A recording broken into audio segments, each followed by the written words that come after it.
Hello, Hossain বদ্দা বলছেন? জি। তুমি কে? আমি একটা মানুষ আর কি, আপনাকে একটা কথা জিজ্ঞেস করার জন্য কল দিয়েছি। আমি কি বলছিলাম তুমি দুইটা মানুষ? তোমাকে বলতেছি তুমি কে? আমি আমি একটা মানুষ। অবাধি তুই কি দুও মানুষ না, তুই যোগ্য মানুষ। এই তুমি কে? তোমার পরিচয় কি?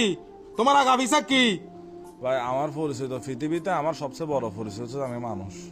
অবাধি তুই মানুষ তো, তুই হার মানুষ, তুই কেল্লে মানুষ, তুই সন্ধিয়ার মানুষ। আর কেন হন আমাকে একটু জানাও এরকম উত্তেজিত হচ্ছেন কেন? তো। তুমি পরিচয় না দিলে আমি উত্তেজিত না হয় কি করবো? আমাকে তো সারাদিন এগুলোর উপরে দিতে হয়। আমি এখন উত্তেজিত না হয় কি করতাম তুমি বলো না। আগে পরিচয়টা দাও, তারপরে কথা বলি রুকুলি। ভাই, আপনার রুকুল আমার প্রথম পরিচয় তো এটাই যে আমি মানুষ।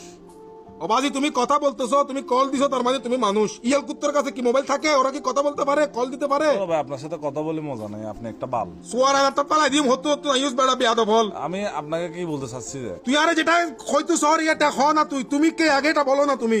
আমি মানুষেরই। তোর মানুষের মারা বাবা হালা মাদার সুদ হয়তো তুই হন পরিচয় দে। পরিচয় না কেন হতা হইতাম এটা তো হতা হইতাম না। ধরো ভাই, তা আপনি তার এক ফালতু মানুষ না ভাই। আই ফালতু মানুষ তুমি, তুই ফালতু, তোর সদ্য গোষ্ঠী ফালতু মানুষ মিয়া হালার বলা। 14 গোষ্ঠী ধরে কথা বলতেছেন। সদ্য গোষ্ঠী তৈরি না, সদ্য গোষ্ঠী টানে সিঁড়ি বেলা মিয়া যারা কই গরস বেড়া বিয়াদব ফুয়া। কথাটা বলবো না, কাকে পরিচয় দিব? তুই পরিচয় দে মিয়া আগে। পরিচয় আমি মানুষ। তোর মানুষের মারো বাপ মিয়া, তুই মানুষের মারো বাপ। তুই তোর মোবাইলে লয় ওম ডাগুই মোবাইল তুই বাচ্চা ফুটো গই মিয়া যা আলার বলা। আমি মানুষ আর কি। তো তুই ভাইয়া তুমি মানুষ আমি জানি বুঝছি, তুমি কে? আমি ভাইয়া মানুষ। তুমি মানুষের একটা কাজ করতে পারবা? কি? তুমি দূরে যাই ফোন দগি